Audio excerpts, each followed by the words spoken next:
Every dentist thinks they need more new patients. Well, maybe you do and maybe you don't. But before you even think about any marketing for new patients, you got to listen to today's episode of the Dental Practice Fixers podcast, where we're going to dispel that new patient myth once and for all. Well, maybe not once and for all, but at least for today. So, hey, I'm Dr. Richard Madow. I'm co-founder of the Madow Center for Dental Practice Success, and I am your host on the Dental Practice Fixers podcast. Thanks so much for being with me today. I just want to remind you, take a look at the show notes. If you're listening to this podcast on Apple or many other formats, there's some show notes you can look at. There are 5 important steps for you to do. Very valuable for you in your practice, but if you can't look at the show notes for whatever reason, at least sign up for our newsletter. Just go to madow.com/newsletter. I send you some great info from time to time, practice building information, excellent stories, ways to provide a better experience for your patients. I'll let you know about complimentary webinars and seminars and all kinds of cool things like that. So just go to madow.com/newsletter. Wait, that's not enough? You want more? I'm not going to throw in any steak knives, but I will tell you this. We do a drawing, and every now and then we do a drawing amongst our new newsletter subscribers for a Dental Practice Fixers coffee mug. And if you're watching us on YouTube, you can see my Dental Practice Fixers coffee mug. This yummy green tea tastes even better in a Dental Practice Fixers coffee mug. And this episode's winner is Dr. Stein of Pasadena, California. Pasadena, California, home of the Rose Bowl and many other great things. We have a Pasadena here in Maryland. It is not home to the Rose Bowl. It's home to a beautiful state park, though, where my wife and I go hiking all the time. It's also home to some bars where my band used to play back in the day, some pretty crazy places. But anyway, our winner today is from the real Pasadena, California. So go to madow.com/newsletter, sign up, you'll get some great info, and you can win a mug, a Dental Practice Fixers coffee mug. What could be better? Okay, so I started by talking about new patients. And the reason I love talking about this is because we have dentists and practice managers and dental spouses sometimes contact us asking how we can improve their practice. And one of the things everybody says is, we need more new patients. We need more new patients. And there's nothing wrong with new patients. Of course, new patients are great. It's fabulous to have new patients on the schedule. New patients keep the practice growing. New patients tend to need more treatment than patients of record. New patients are better referral sources. I don't know why, but they are. Just statistically, they are. Maybe because they're all enthusiastic about your practice at first, and they want to tell everybody how great you are, and then maybe the enthusiasm wears off. They kind of curb their enthusiasm as the appointments go by. In any case, nothing wrong with new patients. We love new patients. We help practices get new patients.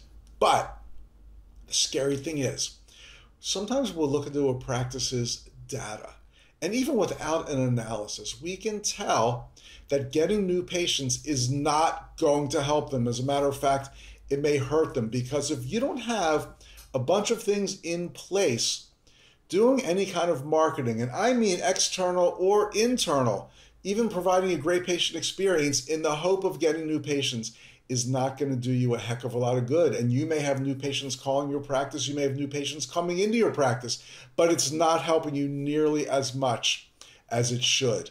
And when you have these things in place, every single new patient becomes so much more valuable. It's learning the basics. It's like Bob Curley used to say, you got to learn how to block and tackle before you do the trick plays. It's true. You need to know the basics before doing some strategies to get more new patients into your practice. So many times when we delve into a practice's strengths and weaknesses, we find a bunch of things that make us say, let's just put our new patient strategies on hold for now and work on these things. What are these things? I'll go through a short list. I don't have time to tell you everything in this podcast, but since you are a dedicated listener to the Dental Practice Fixers podcast and you hear our mystery shopper calls, well, you know what it's like.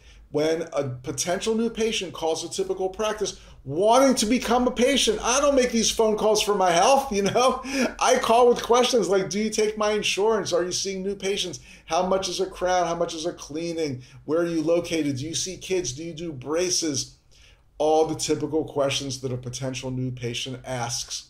And as you've learned from listening to the Dental Practice Fixers, most dental practices, even though they're nice, even though they do a decent job of answering the question, have no idea how to get that patient off the phone and into the appointment book. So I just picture these offices spending thousands of dollars on SEO marketing, having team meetings about how to ask for referrals and treat the patients better. And then what happens? A potential new patient calls and they don't get on the schedule, and they have no idea that this patient ever called because they don't keep a record of it. They're not patients, they're non-patients, they call non-patients. Well, that's a new term, the non-patient. How to deal with the non-patient.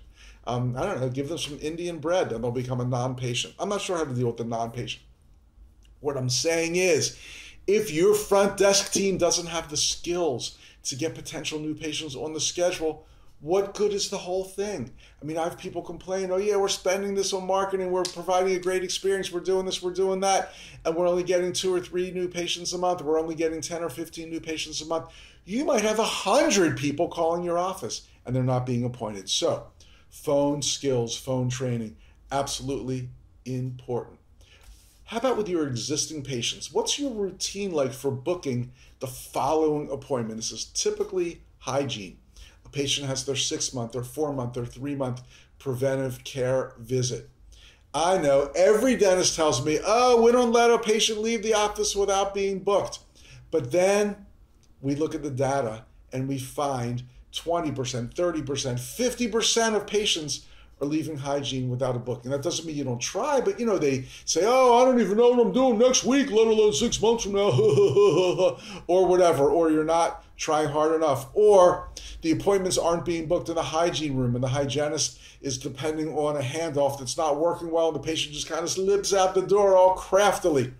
Again, I don't have time to give details on each of these bullet points, but I will say, I think it is essential that the hygienist book their patient in the hygiene room before they leave. It shows the importance of the appointment. It makes that patient feel dedicated to that hygienist, that they're making the appointment right there. And maybe most importantly, it doesn't give them a chance to lower their face like they're being interviewed on 60 Minutes or Dateline and scoot out the door as quickly as they can. Or I know the old trick, they stop in the bathroom first, then they walk out the door without being appointed. We're not going to let our people do that. Speaking of people to do that, another category is what we might call the crack slippers.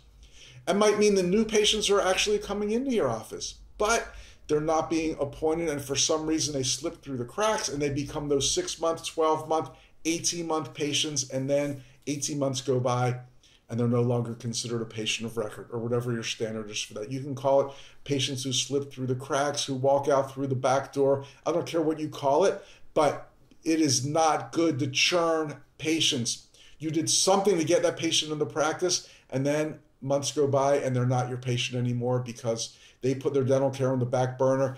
You don't have the strategies in place to take care of them, and boom, they become a former patient. They haven't died. They haven't gone anywhere else. They just don't have an appointment. How about treatment plan acceptance? Why is it great to get new patients into practice if they're saying no to the fabulous treatment you're recommending? So unless your treatment plan acceptance is where it should be, new patients won't be nearly as valuable. Are you providing an amazing patient experience? If a new patient comes in and they're turned off by the experience that's provided in your practice, they're not going to come back, and they're certainly not going to refer their friends and families. So what good is getting a new patient in if you're not providing a superior experience? Oh, good time for a little hint, segue, whatever you want to call it. June 14th in Baltimore, Maryland, we're doing a full-day course called How to Provide a Memorable Patient Experience in Your Practice. It's going to be a very small, intimate course. Usually when I speak across the country at different organizations, speaking to crowds of 500, 600, 1,000, 250, whatever, this is going to be about 35 or 40 people in my hometown of Baltimore. Kind of in my home, and you'll see what I mean when you get here. But I'm only talking about it on the podcast and to my email list, so it's not widely publicized. This is your chance to have a great, intimate, educational experience. I'll be the teacher. June 14th in Baltimore. Just go to matto.com/experience. I've kept the tuition extremely low so you can bring the whole team. You got to be there. I am not kidding. It's going to be awesome. It's going to be awesome. June 14th, Baltimore, Maryland. Just go to matto.com/experience to learn more and to sign up. This is not something I'd like to talk about that much because I don't believe in having the most beautiful practice. You don't have to spend $1 million decorating and designing and all those things. But if the physical appearance of your practice is lacking, if it looks old and dirty and decrepit, new patients aren't going to come back. They're just not. That's the way it goes. My final thing on this list is if you're doing any kind of marketing, again, that could be providing a good experience, external, internal, whatever, and you're not tracking where the new patients are coming from, pause, figure out a way to track it. Every patient needs to be asked how they found out about your practice. If you're doing SEO and leading people to your website or mailers or anything like that, you need to have a separate tracking phone number so you know where those new patients are coming from. So I'll kind of conclude this little segment by saying, yes, we love new patients. Yes, new patients are super important. But unless you have all these other things in place, your new patients won't be nearly as valuable. So instead of constantly focusing on new patients, let's take a step back.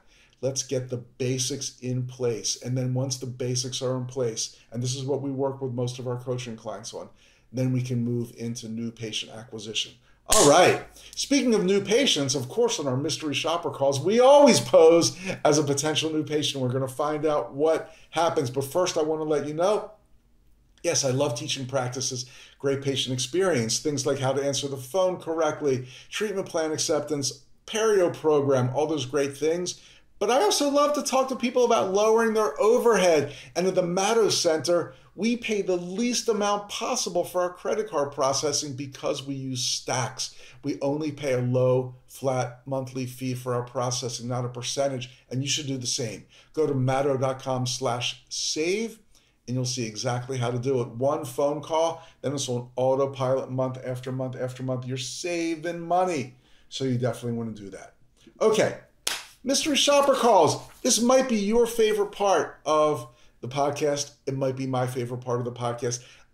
We talked about going back to basics. I love going back to basics for our mystery shopper calls because these, I could do these crazy, convoluted, hilarious calls, but the typical call dental practices get are the basic ones. And I'm going to do, that doesn't mean I'm basic. Maybe I am. I don't know. But I'm going to do a basic call today. Do you take my insurance? Okay. Are we ready? I'm going to go over here to Command Central. Got a few calls lined up for you. Simple call. Do you take my insurance? It should be simple. It should end with them asking the patient to come into the practice. Call number 1. Monitored and recorded. Oh, wow. I'm scared now.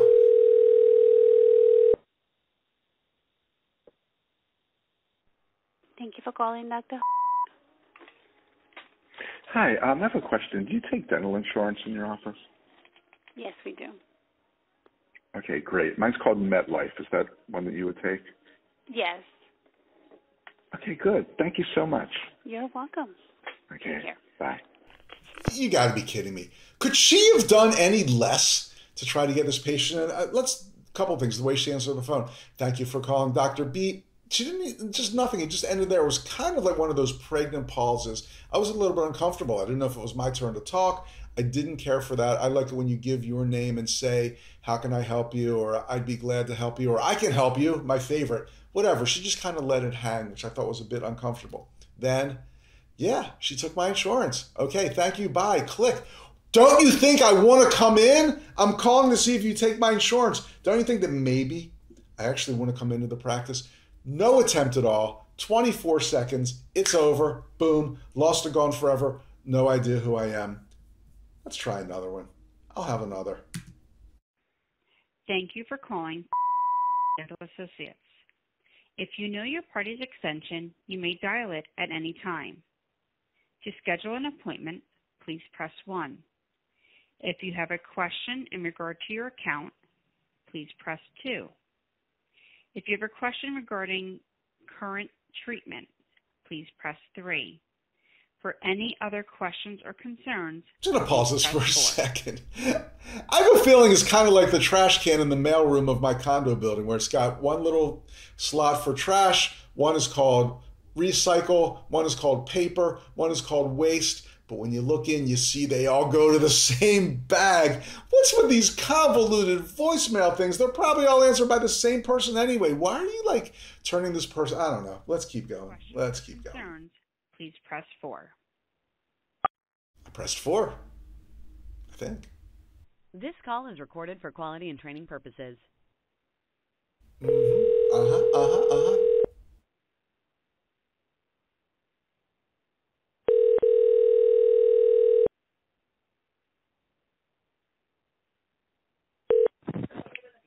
Thanks for calling Dental Associates. This is Trish. Hey, Trish, I'm calling to ask, do you take dental insurance in your office? We do. We do. As long as it's a PPO. We're in network with Delta Dental. Mine's called MetLife. Do you take that? Yeah, we sure do, as long as it's a PPO. Not sure what that means, but I know that's what it's called. So cool. Okay. Yeah, it allows you to participate with out-of-network providers. So if you have MetLife and it's a PPO, then we will accept their out-of-network benefits. Great. So that means I won't have to pay anything for like a simple visit? No, it depends on what the frequencies are. If this is like, there's a lot of times when patients have insurance that will pay 90% of their preventative or possibly 80%. A lot of times it's 100, but it does depend on what the frequencies and the plan that you're in has. Got it. Okay, cool. Well, thank you so much.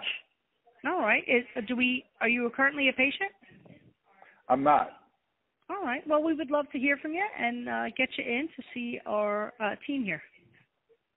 That sounds excellent. I appreciate your kindness. Thank you. All right. Well, thank you very much. And yeah, any other questions, please feel free to give us a call. Super cool. Thanks. Oh, all right. She started going there. We would love to. I thought she was going to say, we'd love to have you as a patient here. Let's get you on the schedule. But no, she just said something like, we'd love to help you. Let me know if you have any questions. Boom. I don't know. She was, she answered my question. She pretty much confirmed that they took my insurance. She said they'd love to have me as a patient in the practice. You got to lead people. You got to take them by the hand and put that hand right in the appointment book. And she could have had a winner, but she just let it slide. Just let it slide. Okay. Let's see. We got another one lined up here. This one should be fun. This may help you? Yeah, I'm calling to see if you take dental insurance in your office. Are you a new patient? I've never been there. You have never been there. What insurances do you have? It's just one insurance. It's called MetLife. Yes, MetLife is a great insurance. And do you know if you have a PPO or is it an HMO? I don't know. I don't know what the letters are. I'd be more than happy to look into it for you and let you know. Oh, cool. All right. How would you do that? Well, I need to first ask your name.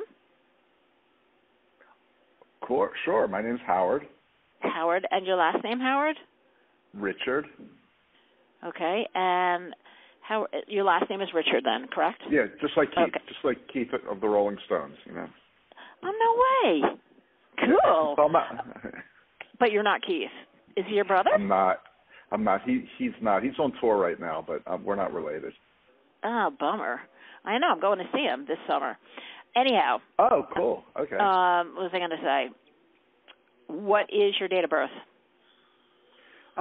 Yeah, this might be a few too many questions for me right now. I just want to know if you took my insurance.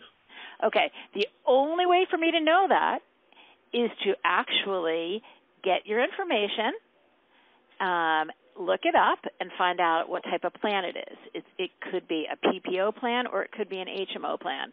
So no one can tell you if you just call an office and say, do you take my insurance? So I'd need to look into that, Keith. Do you live in? Very close by, but I'll tell you what, maybe I should check and find out. That's a great idea. Yeah. I think that I'll do works too. Just give them a call. Find out what type of plan you have.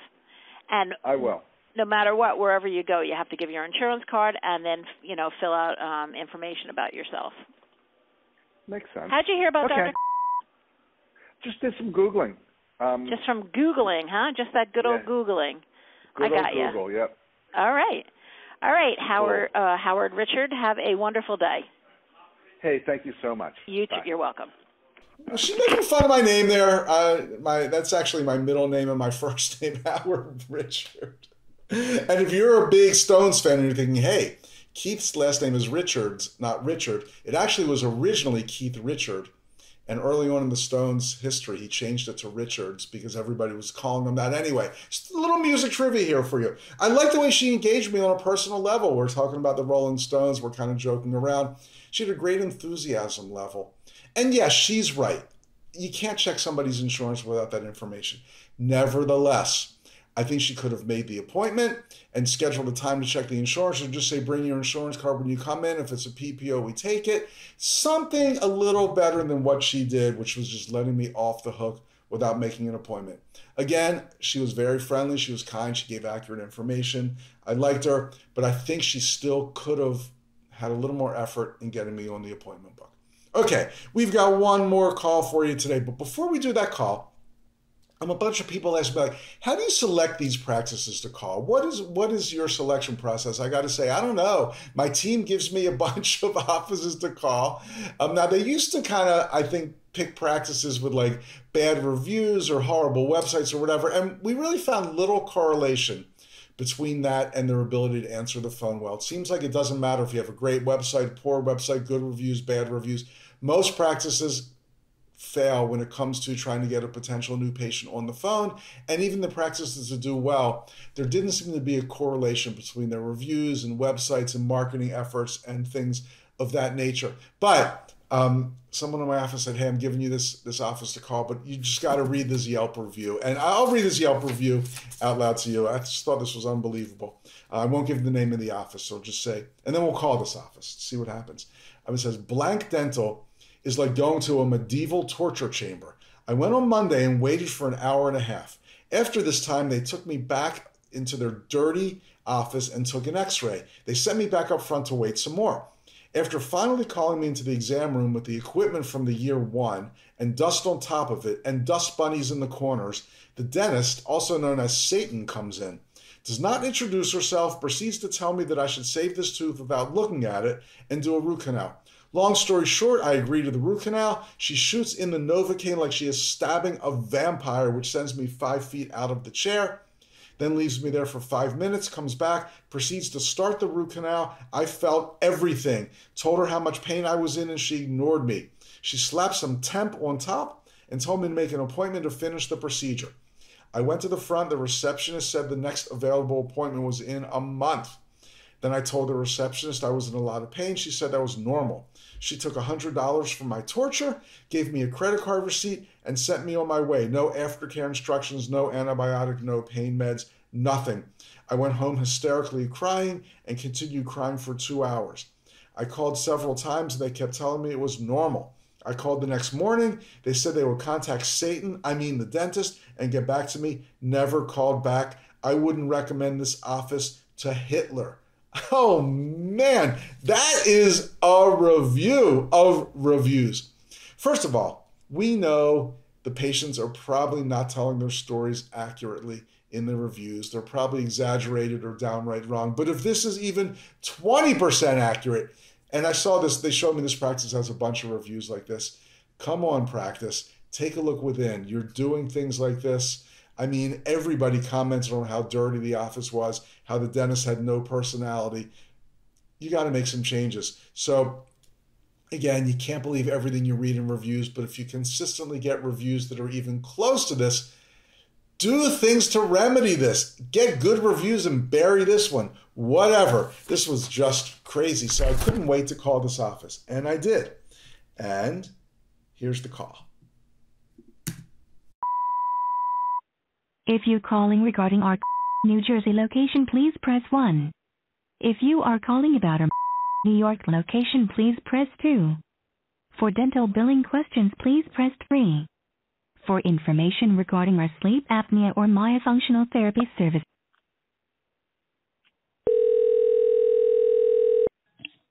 Good afternoon, Dental. How may I help you? I have a question for you. Do you take dental insurance in your office? In regards of what is it for? We do participate with insurances. It's for dentistry. Yeah, but what are you looking for to do for dentistry? I'm looking to get like a checkup and cleaning. Okay. Yeah. What insurance do you have? It's MetLife. MetLife? Do you know if it's a PPO plan or is it the HMO plan? I think it's Would the you like me PSO to check plan. for you? I'm pretty sure it's the PPO. PPO? Okay, wonderful. Yes, we do participate with that. Excellent. Cool. Thank you so much. Would you like to schedule an appointment? I'm not quite ready yet, but I do appreciate the fact that you take my insurance, and I will let you know when I'm ready. All right, wonderful. Just make sure to give us heads up whenever you're ready to schedule, approximately 2-3 weeks in advance, because if you prefer afternoon appointment or early morning, those are the first one to go. Got it. I appreciate the advice. I do like early morning, actually. What time is early? It's early, we have 9 a.m. Great. Cool. Thank you so much. You're welcome anytime. Have a great day, okay? You too. Bye. Bye-bye. All right, I'm not saying she did everything right, but of all the practices we called today, she was the only one that said, would you like to make an appointment? The only one. Could she have done better? Sure, she could have offered me specific times, whatever. But she did offer the appointment, which was excellent. Then she said, hey, if you want early or evening, which we do have, make sure you try to give us a few weeks notice. She treated me like a human being who she actually wanted to have come into the dental practice. Bad review, be darned. Be damned. I can say that on this podcast. She was the best of the bunch. Unbelievable. All right. What else can I say? I'll tell you what I can say. If you want to learn more about how we can help your practice, send me an email, Rich, R-I-C-H, at MADOW.com. If you're a dentist who owns their own practice and wants to book some time on my personal calendar, no pressure, no sales, nothing like that, just to chat about your practice, any issues you're having or how you can be better, you can go to Maddo.com/calendar. Maddo.com/calendar. Our website's Maddo.com. Maddo.com/newsletter gets you in the contest to win a mug. And thanks so much for being a listener of the Dental Practice Fixers podcast. If you like what you're hearing, please give us a good review. It'll help us spread the word to other great dentists across the world. I'm Dr. Rich Maddo, and I do appreciate that you took the time to be a dental practice fixer. I'll see you soon. Thanks. Bye.